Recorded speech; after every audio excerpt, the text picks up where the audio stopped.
Yo, what's up, everybody? I'm Paulie Malignaggi. That's Tommy Rainone, and this is Tommy and Paulie's Big Fight Forecast. Another great week of boxing action. Not the heaviest schedule this week, but like we like to say, us boxing degens, we like to throw in a couple of parlays here and there, a couple of little wagers here and there, and that's what we're going to be talking about this week on Big Fight Forecast. It's what we talk about every week on Big Fight Forecast, the wagering side of things. Remember, everything we talk about on Tommy and Paulie's Big Fight Forecast is not gambling or investing advice. It is strictly for entertainment purposes. Tommy, what's going on, brother? How you doing? I'm good, bro. There's actually a lot this weekend, but I mean, I broke it down to like 4 fights for it to cover. There's actually like DraftKings just today. They dropped like 15 fights. They're all minus. They're all minus 1500s and stuff. You know, It's not nothing like last week where no, we had a couple of upsets last week too. with some winnable bets last week. Hey man, what was Fawaz last week? That was a big one. Big upset. Big That was a upset. big pick we had last week for Fawaz, right? You like that one? You were big on that one, and that Plus one, 200 money line, plus 500 yeah. decision.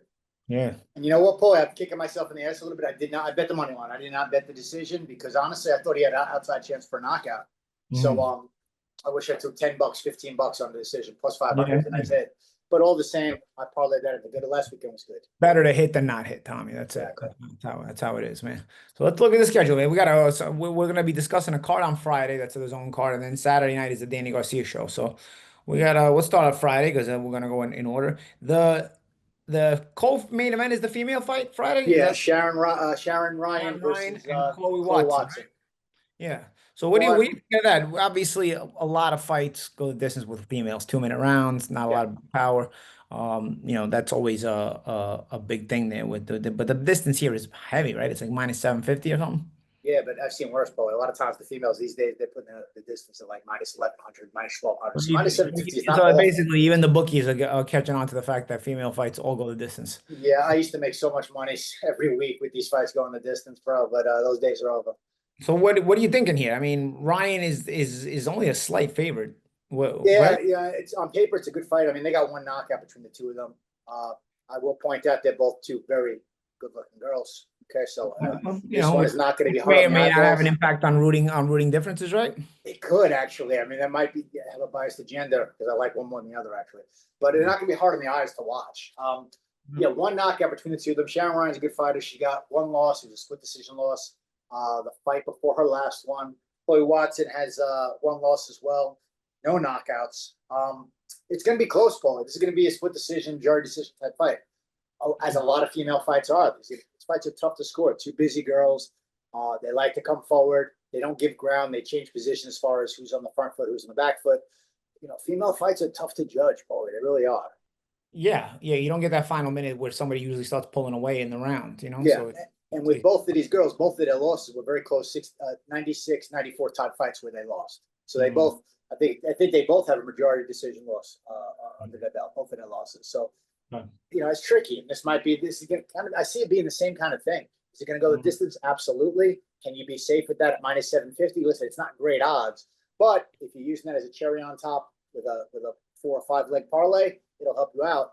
You don't want it to knock you out of the box if you pick one fighter for a decision and goes the other way too. You got to think about it from that perspective. Yeah. So what are you thinking here? I mean, is it what's because again, if you're making parlays, either girl winning the fight it could end some of the parlays.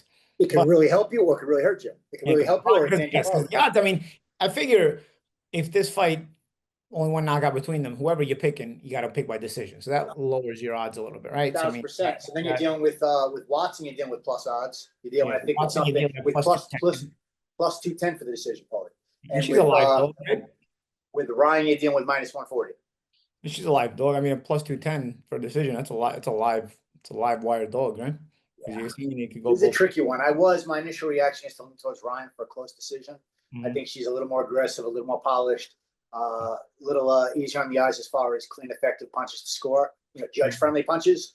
I am going to put a couple of distance bets in my parlays just for the fight to go the distance. Like I said, 750 does not sound great, and it's not great, Paul. It isn't, but it's also a guarantee. It's a guarantee. So I'm going to use that in a lot of parlays. But I lean towards Sharon Ryan for the decision here. But you know what? I'm not betting it heavy. I'm really not. It can go either way. Okay. All right, man. Well, the main was that the main that's the co-main event, right? So the main event is Yes. Kieron Conway against George Liddard. And this is another really tight one, man. This is a tight one. And Conway it's 3-3, one draw, 7 KOs, so not a lot of KOs there. And Liddard 12-0 with 7 KOs. Could this be a distance fight? It could be Paulie, but I'm going to tell you, I watched both of these guys last night. First off, I love this fight. I think stylistically, it's going to be a very, very good fight. Conway, 23-3, one draw. What sticks out to you, Paulie? 7 knockouts, right? You said he can't punch.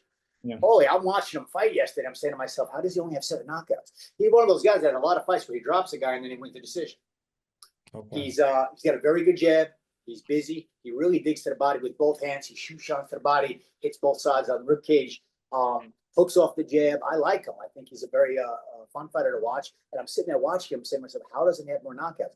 I think he's sitting down on his punches a little more lately because he's been scoring some stoppages late. And then on the other end of the spectrum is Liddard. Are they moving him too fast? He's only got 12 fights. He can punch himself. Good hook, good right hand, good defense. He's actually a very good counterpuncher. I like that he stays in the pocket and he doesn't bob and weave as much as he just slips side to side. He'll come back with a cross. He'll slip to the side. He'll come back with a hook. But I think experience is going to play a major factor in this fight.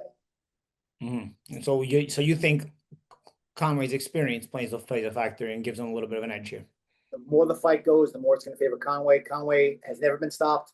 He's got 170 rounds under his belt, or 180 rounds, 180 professional rounds, where Liddard only has 50 pro rounds under his belt. That's a major difference. Major difference. But Liddard is undefeated, so it's tougher to get a guy out of there when he's undefeated, right? 100%. He's undefeated. He's also only been 10 rounds one time.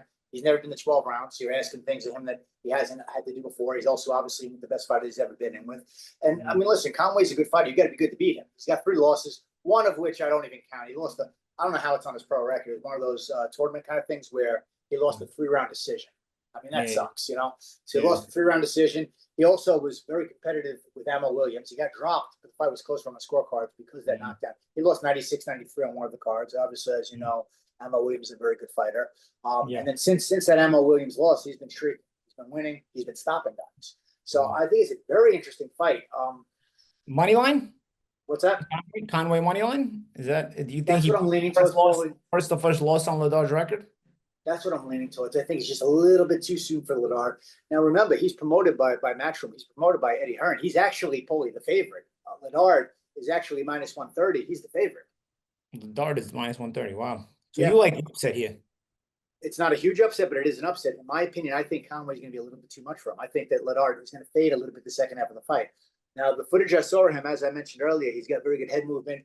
He's a good counterpuncher, but he tends to get touched a lot the second half of the fight on a couple of occasions where he went past 5. His lack of experience caused him to fade a little bit, is what you're saying. Yeah. Now, Conway's got a lot of experience. He's got 30 professional fights or 27 professional fights, 180 rounds to 150. Boy, that's 3 times the experience right there. So, I mean, it's a pick'em fight. It really is. But I take the knockout out of the equation for Liddard. Even though he's a good puncher, he's not a monster puncher. 7 knockouts in 12 fights. We're not talking about 11 knockouts in 12 fights.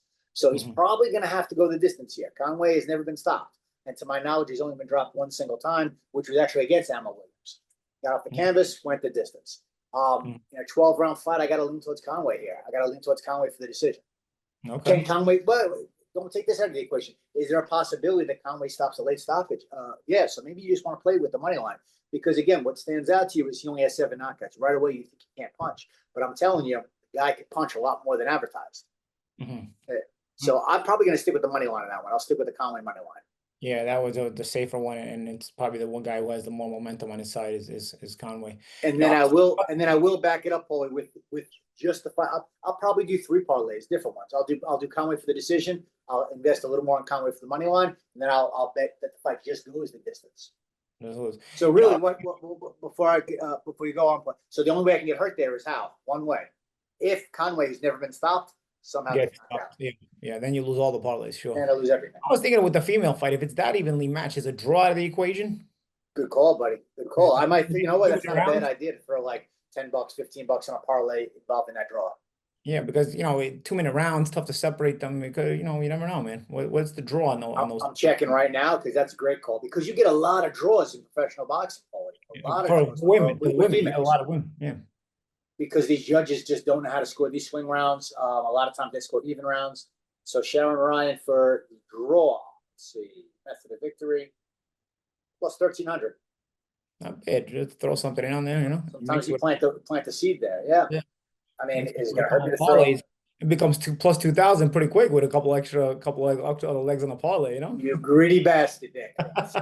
Yeah, but listen, plus 1,300, $10 is 130 bucks right there. Yeah, So, yeah. And you could parlay that into it's gonna hurt you to lose $10 now. You can No. parlay that into plus 200 odds real easy. Yeah, you know, plus 1,300 plus you know, Yeah. all the things that got, you know, winds up as a draw, though those parlays become very live, you know. Oh yeah. All right. So let's move on, man. Then Saturday. Yeah, Saturday's card. We got the Danny Garcia farewell to Brooklyn card. It's a sort of an independent pay-per-view that Danny's doing. He's going to be main eventing against Danny Gonzales. But in the co-main event, we have Dominique Crowder, who's 18-0 and 11 knockouts, against Fernando Diaz. And Diaz has never been stopped. He's 16-5, 6 KOs. He's not a big puncher, but he's never been stopped. Hangs tough. Crowder's not a huge puncher, 18-0 with 11 KOs. Minus 1,000 on the money line. So that takes that value out of there. But never been stopped. Yeah. The fight to go to distance. Is there a prop bet on this? It's the prop bet. I'm going to double check now, Paul. My bet is going to be the distance. The only reason I wanted to include this fight, because I'll be honest, this is what I call a paper fight. I did not even look into both of these guys. So I've seen Crowder fight once. It stuck out to me that I'm saying to myself, all right, Diaz has never been stopped and he's been in with decent competition. Crowder's not a big puncher, just like you said. Chances are it's going to be a distance fight all day. Chances are Crowder wins a 10-round decision.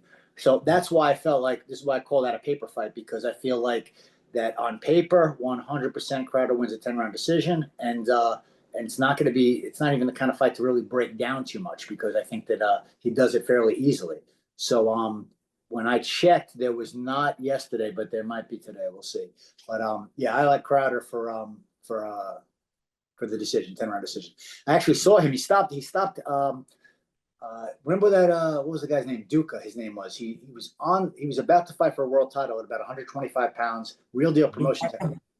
Mika. Yeah. He stopped him in 1 round, which was surprising to me. That was in Atlantic City in his last fight, and that was a bit of a surprise to me, because that kid was a good fighter at one point. So he got him in 1 round, but I think that was a bit of an inspiration as far as his power goes. Yeah. And again, he's in there with a guy in Diaz who's going to come for the opportunity. I mean, listen, he's 16-5, but he's been in with decent guys himself. Yeah, still, it should be up tomorrow. There's still not a prop bets up. But I just threw that in there, like I said, because of Diaz's durability, and he's not a big puncher himself. He's only got 6 knockouts. Obviously, lead towards it. It's written all over it. Yeah, it's got 10-round decision written all over it. Again, I call this a paper fight. This is one that I really don't even have to break down. I think that it goes a certain way. All right, main event, Danny Garcia versus Danny Gonzales. You know, Garcia, last KOs in 2019, he was impossible to stop before, but now he's been stopped by Lara. Once you've been stopped, are you more susceptible to it, Tommy? Absolutely. This is an interesting fight to me. It really is, Paulie, because Danny Garcia's got to realize he's always wearing the hat of a promoter here. That's a distraction as well. I mean, he's got the Barclays Center, he's got the pay-per-view. It's on some app called billions.com or millions.com. I don't know. Either way, I'm not paying 30 cents to watch it, much less $30. But it's an interesting fight. Now, I know I've sparred Danny Garcia years back. Danny's a good fighter. He's a solid fighter. And I know that actually he was in camp with Danny at one point. So they know each other. They spar with each other. Yes, Danny Gonzales. Now, Danny's 22-4 with the draw, 7 knockouts. Danny Gonzales. We got to be very clear on this. Danny. Now, Danny has 4 losses. Yes, he was stopped once by O'Connor from New England. Danny O'Connor, another Danny. Danny O'Connor was stopped by Danny Gonzales. So now Danny stopped him. That was a big surprise. Danny caught him with a shot and stopped him. That was a few years back. That was the only time that Danny Gonzales has ever been stopped. Danny O'Connor wasn't a big puncher, right? He wasn't a big puncher. He just got caught with a shot. But listen, Danny Gonzales is always in great shape. He throws a lot of punches. He works hard. He's always in the gym. And he's determined. He's hungry. He still hasn't lost that zest for boxing. I think this is actually an interesting fight because Garcia has lost that zest for boxing.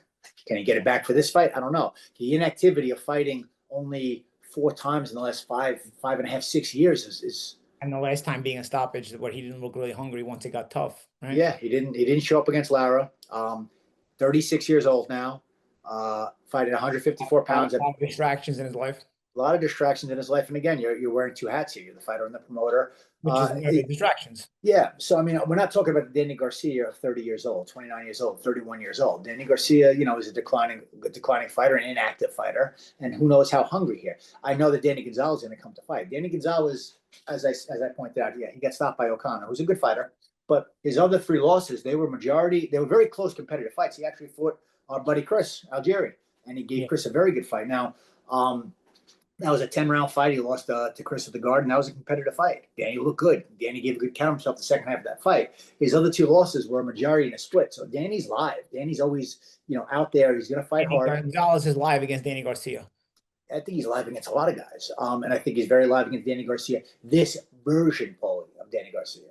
We're not getting prime Danny Garcia. What are you thinking? Are you looking at upset here? I mean, you sound like he's very live, like you can pull off an upset. This is still a guy who's been knocked out by O'Connor, though.